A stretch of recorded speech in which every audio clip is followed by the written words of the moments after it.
In the state of Edmund, a moderate risk was issued. All the towns were bunkering up and preparing for the day. What happened next on that day was absolutely horrific and left people in awe.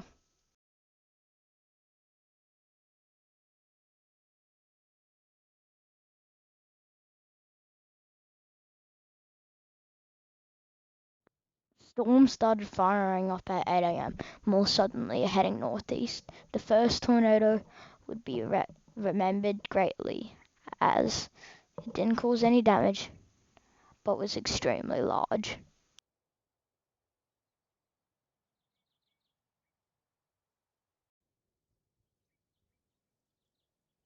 Near Winston, a large war cloud had popped up. This storm had rapidly intensified. By now, the National Weather Service issued a tornado warning.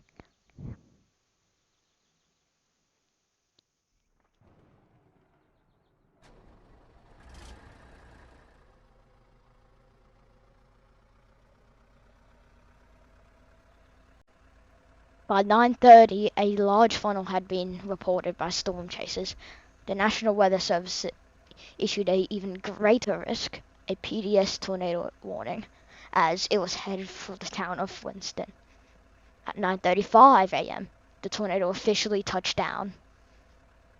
By 9:40, the tornado was widening and intensifying quickly. Many storm chasers caught in the path of this were bound to either be trapped or would not be able to escape in time. This tornado was moving at an extremely fast rate and strengthening quickly. Many storm chasers saw suction vortices as the tornado intensified. They said it reminded them of the Bridge Creek Mall tornado. It was just immensely large that they didn't know what to do, and most of the storm chasers chasing it died due to this one tornado.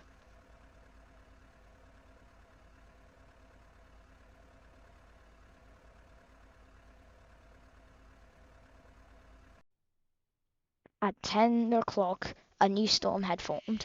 At 10:20, the previous tornado was about to die, as this storm rapidly intensified and growing strong rotation in the core of the storm.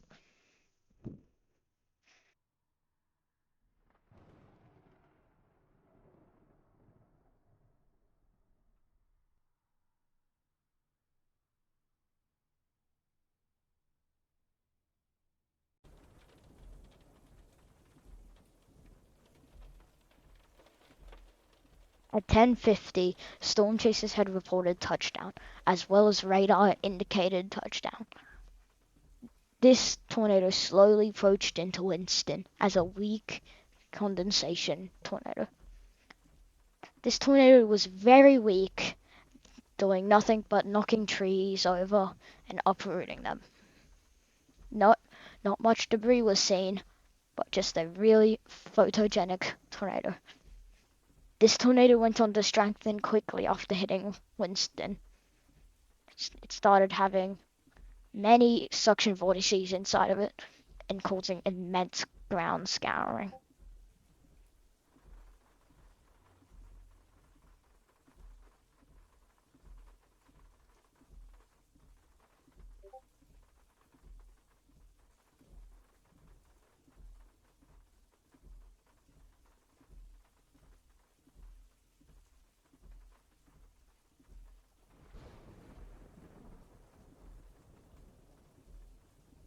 This tornado would quickly intensify after hitting Winston, causing up to 10 centimeter ground scouring, having suction vortices, and almost dragging a storm chaser into it. This tornado was rapidly intensifying, as seen from footage and Dow scans. Dow scans at the moment were reading 150 miles per hour and intensifying. This tornado had approximately peaked 188 and then had peaked damage of EF0. This tornado went on to strengthen and then weaken immediately before lifting into the clouds. The next tornado at 11:05 would be remembered in history as photogenic but strong. The tornado touched down as a skinny rope at exactly 11:06. This tornado went on to dance in the fields, but didn't strengthen until later. The tornado slowly started growing and shifting shapes.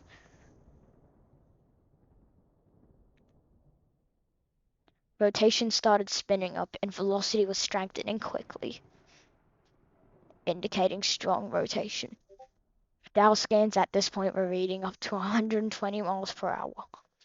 Any storm chasers in the path of this were killed or left in serious injuries.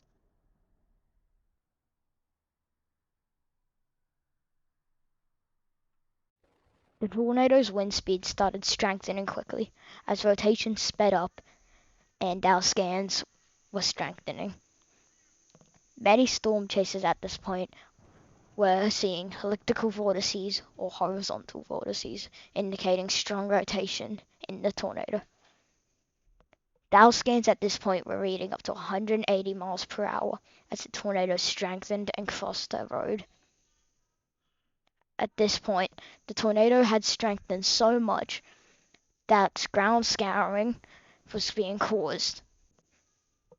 Up to 2 feet deep ground scouring was caused. Suction vortices were tearing into the ground.